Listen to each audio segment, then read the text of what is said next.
અંબાજી ખાતે ત્રીજા દિવસે ભક્તોનું ઘોડાપુર ઉમટ્યું। અંબાજી ખાતે માઈ ભક્તોમાં અનેરો ઉત્સાહ જોવા મળ્યો તો બીજા દિવસે 3 લાખથી વધારે ભક્તોએ અહીંયા માતાજીના દર્શન કર્યા। ચાચર ચોકમાં ગુંજ્યો બોલ માડી અંબે જય જય અંબેનો નાદ। પવિત્ર યાત્રાધામ અંબાજી ખાતે આજે ભાદરવી પૂનમનો ત્રીજો દિવસ અને જે રીતે આપ જોઈ રહ્યા છો કે ભક્તોનું ઘોડાપુર આજે પણ અવિરત એ ઉમટી રહ્યું છે।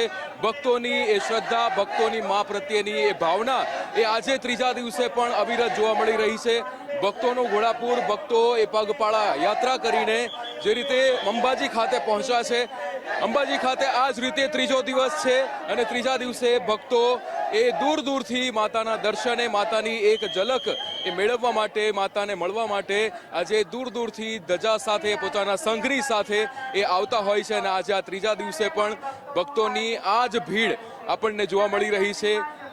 ભક્તોનું કીડિયારું જે છે એ હવે ઉભરાવાનું શરૂઆત થઈ ગઈ છે અને આજના દિવસથી એટલે કે ત્રીજા દિવસથી ભક્તોનું આગમન થશે। ગઈકાલે બીજો દિવસ હતો, બીજા દિવસે 3 લાખથી પણ વધારે ભક્તોએ માતાના દર્શન કર્યા હતા, અંબાજી ખાતે આવ્યા હતા પોતાના સંઘની સાથે ધજા ચડાવવા માટે। જે રીતે આપ જોઈ રહ્યા છો ધીમી ધારે હવે વરસાદ પણ પડી રહ્યો છે પણ છતાં ભક્તોનું આગમન અવિરત અંબાજી ખાતે થઈ રહ્યું છે। કેમેરામેન વિકી સાથે વિક્રમ, ગુજરાત ફર્સ્ટ અંબાજી।